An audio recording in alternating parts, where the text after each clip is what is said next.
Estou aqui para apresentar o artigo Protótipo de um dinamômetro de baixo custo para medição de força muscular utilizando um Arduino.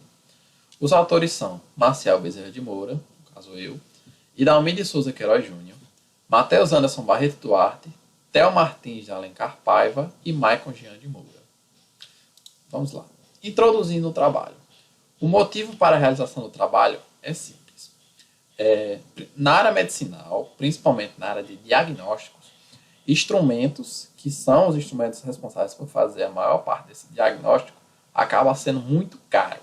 Ou seja, não é em toda unidade hospitalar que vemos instrumentos como, por exemplo, uma máquina de tomografia, uma máquina de radiografia. Por quê? Porque são instrumentos muito caros. Então, acaba que restringindo o uso desses instrumentos para a população. Então, não é possível fazer alguns tipos de diagnóstico, ou quando é possível, demora muito tempo, porque as unidades que possuem esses instrumentos acabam que ficam lotadas, ou a burocracia é muito alta, ou são consultas caras, o que torna inacessível para certas populações. Então, qual é o objetivo do trabalho? O objetivo do trabalho é criar um instrumento que seja capaz de diagnosticar, que seja rápido, eficiente e que seja barato para diagnósticos em força muscular, ou seja, diagnóstico ósseo, diagnóstico muscular propriamente dito, e para a prevenção de lesões. Bom, e primeiramente, é imprescindível saber que a saúde muscular e óssea ela é necessária para qualquer atividade que fazemos no dia a dia.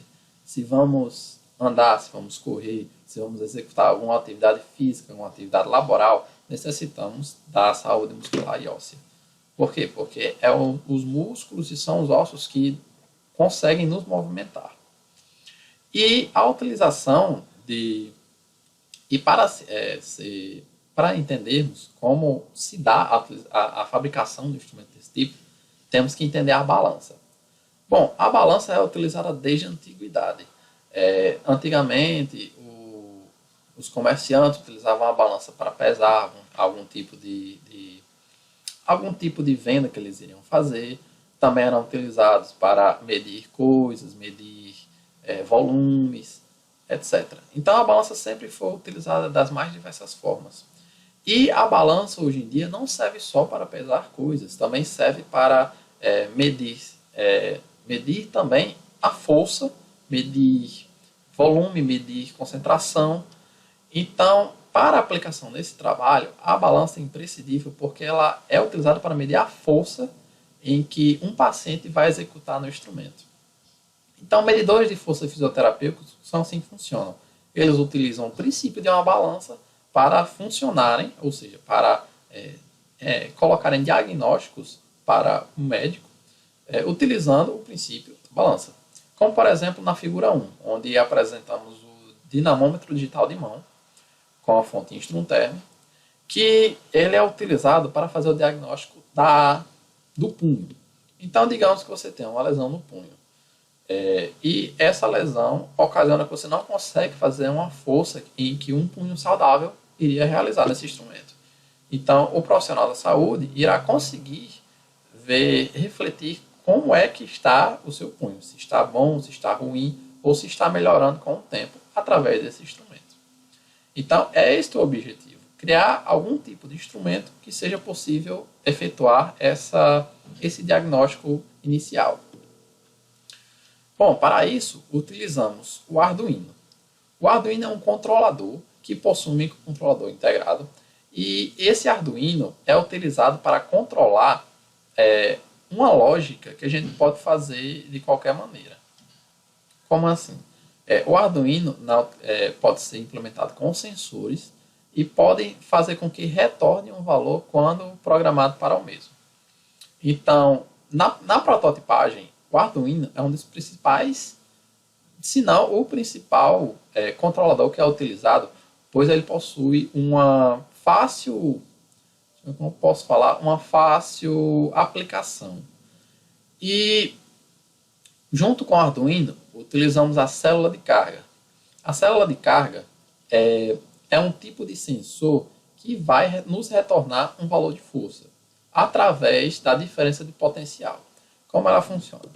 A célula de carga funciona pela integração de um strain gauge com a ponte de Winston.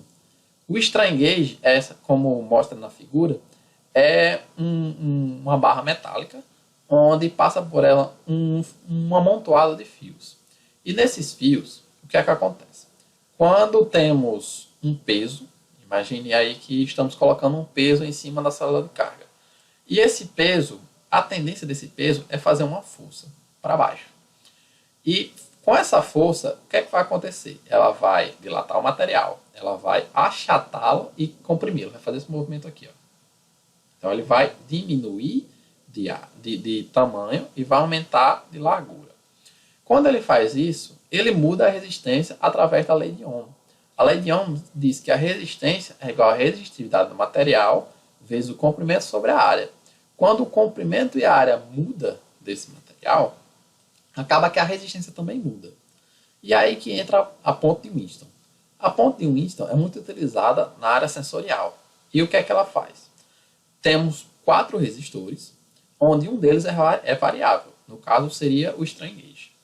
E quando a gente aplica uma tensão nos terminais A e D, e a tensão medida, quando o resistor variável está igual aos outros resistores, é 0.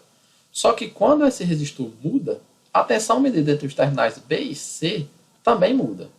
Ou seja, na medida que a gente vai mudando essa resistência, dita por R4, a tensão VM, que é a tensão medida, vai mudar.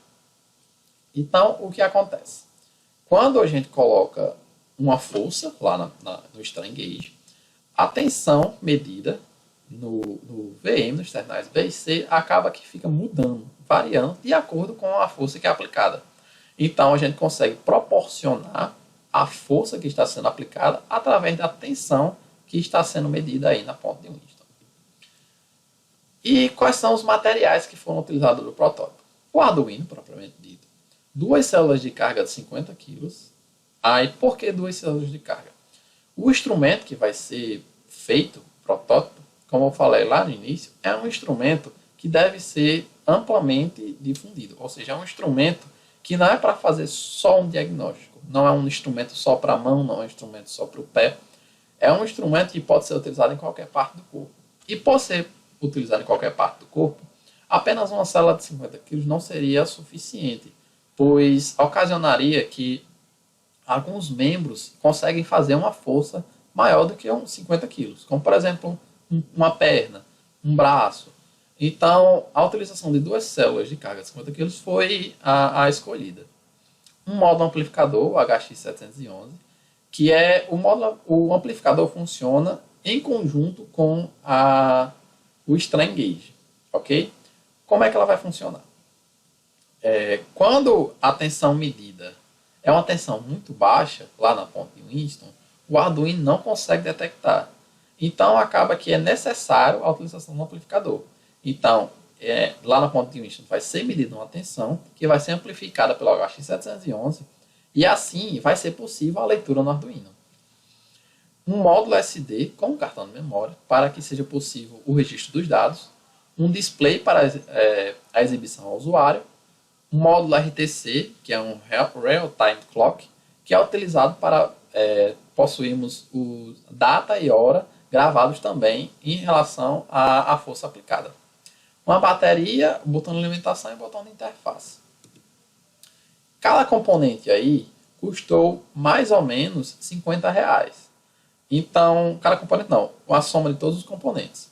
Então, é um instrumento barato, um instrumento acessível, pois os outros materiais que não foram propriamente comprados foram materiais que podem ser encontrados em qualquer local, como por exemplo cola, alguns pedaços de madeira, etc.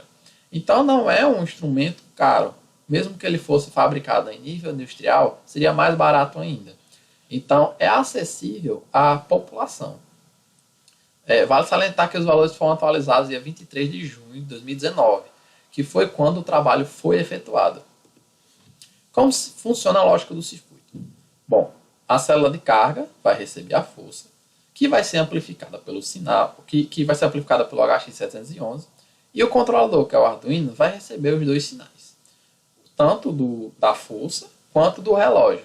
Então, ele vai exibir ao usuário tanto a força aplicada, quanto vai gravar num cartão de memória para ser utilizado em outro momento. E esse aqui é o protótipo finalizado, onde tem esse disco, que é acoplado ao sistema, e a gente faz uma força nesse disco. Quando esse disco recebe a força, ele exibe tanto no LCD quanto grava no cartão de memória a força aplicada, a data onde está sendo efetuado esse teste e também o horário. Assim conseguimos distinguir bem qual teste é qual. E como foi feito a calibração desse sistema? Bom, no código mesmo é possível efetuar a calibração utilizando um peso padrão.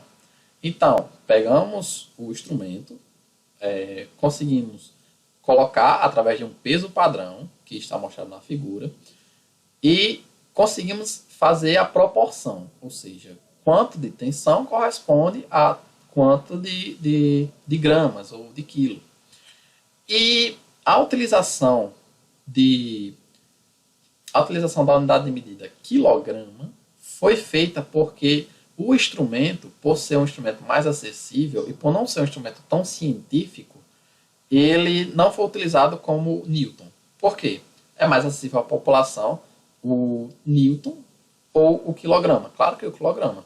Então, tanto para o médico que vai efetuar o teste, quanto para a população, foi utilizar a unidade quilograma, que é mais acessível. Então, depois de efetuar a calibração, por meio do fator de calibração, a gente obteve o seguinte erro. Então, foram efetuados vários testes, depois de efetuar a calibração do instrumento, onde o maior erro foi aproximadamente 1% utilizando pesos padrões. Então, com a utilização de pesos padrões, foi possível verificar que o instrumento possuía no máximo 1% do valor final da escala como o erro máximo. Então, comprovou-se que é um instrumento preciso. Então, mesmo sendo barato, ele cumpriu com sua meta. Ele conseguiu atingir um patamar de precisão que pode ser utilizado na área da saúde.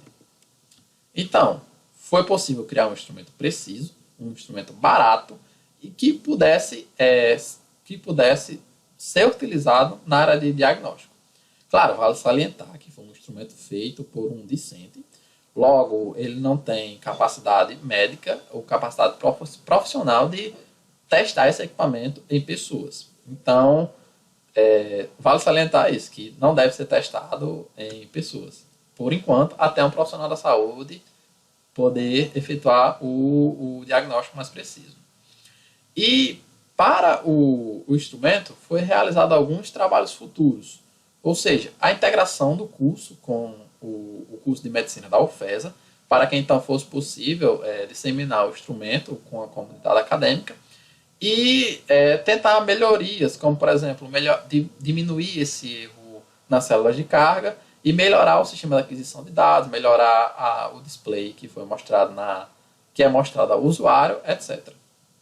Mas, inicialmente, o instrumento cumpriu com o seu objetivo de ser barato, ser eficiente, ser preciso e foi utilizado e como foi mostrado.